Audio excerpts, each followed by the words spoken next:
By genetically labeling individual cells with fluorescent proteins and following those cells over time, the Confetti mouse has allowed researchers to reveal new insights into many biological processes. Our protocol minimizes lag time between tissue collection and imaging, can be applied to any mineralized or non-mineralized tissue, and preserves fluorescence for several years. This method is very useful for all areas of regenerative medicine and developmental biology, because it can be applied to different cellular populations to study their fate and their kinetics, as long as a suitable clear line is available.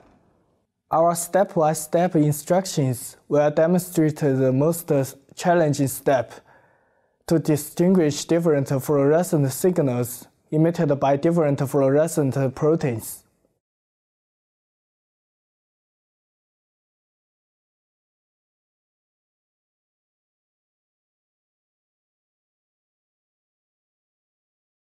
Begin by preparing the mouse tissue for imaging. For soft tissues and mineralized tibiae and femora from mice up to 45 days old, fix the tissue in pre-cooled 3.7% formaldehyde PBS and incubate it at 4 degrees Celsius for 6 hours while rolling gently on a rotator.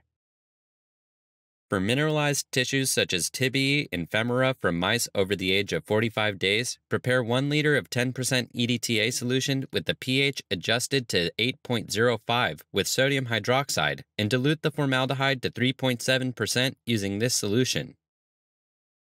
Fix the tissue by keeping it in 3.7% formaldehyde PBS overnight at 4 degrees Celsius. On the next day, place it into the pre-cooled formaldehyde EDTA solution and incubate it at 4 degrees.